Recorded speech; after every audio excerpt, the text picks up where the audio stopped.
মানলাম আপনি অনেক গুনাহ করছেন। হয়তো সিগারেট খান, মদ খান, অনেক কিছু করছেন, হারাম উপার্জন করেন, পর্ন দেখেন, অনেক কিছু করেন। বাট আল্লাহর ক্ষমার সামনে এগুলা কিছুই না। আল্লাহর ক্ষমা এবং রহমতের সামনে এই সবগুলোই তুচ্ছ। আপনার গুনাহ যদি একটা পাহাড়ের সমান হয়, আল্লাহর ক্ষমা এবং রহমত তাহলে ৭ সমুদ্র থেকেও হাজার গুণে বেশি। সমস্যাটা এই জায়গায় সৃষ্টি হয় না। সমস্যাটা সৃষ্টি হয় ওই জায়গায় যখন শয়তান একবার না, ২ বার না, বারবার, বারবার, বারবার আমাদের মনের মধ্যে ভাবে এটাই দেওয়া ট্রাই করে যে, "ভাই তুই অনেক বেশি গুনাহ করছস। ভাই তুই অনেক বেশি খারাপ কাজ করছস। তোর কাছে কাম ব্যাক করার কোনো ওয়ে নাই। আল্লাহ তোকে জীবনেও ক্ষমা করবে না।" অ্যান্ড শয়তানের সেই হাসার জন্য আমরা ক্ষমা চাইতে পারি না আল্লাহর কাছে। কিছু, কিছু মানুষ আবার ক্ষমা চাইতে ভয়ও পায়।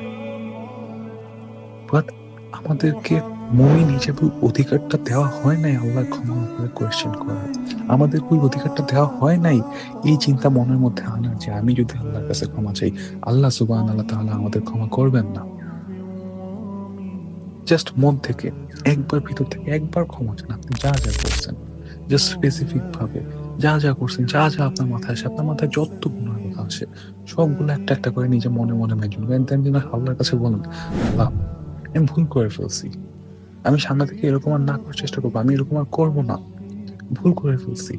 পরে আপনি আপনার সর্বোচ্চ চেষ্টা দিবেন। অ্যান্ড আপনি যখন আপনার সর্বোচ্চ চেষ্টা দিবেন, আল্লাহ আপনাকে হেল্প করবে। আল্লাহ জানে আপনার ক্যাপাসিটি কতটুকু। আল্লাহ জানে আপনার পক্ষে কতটুকু সম্ভব। আপনি জাস্ট আপনার সর্বোচ্চ দিয়ে চেষ্টা করেন। অ্যান্ড ক্ষমা আল্লাহর কাছ থেকে পাবেন। আল্লাহর থেকে বেশি দয়ালু, ক্ষমাশীল আর কেউ নাই।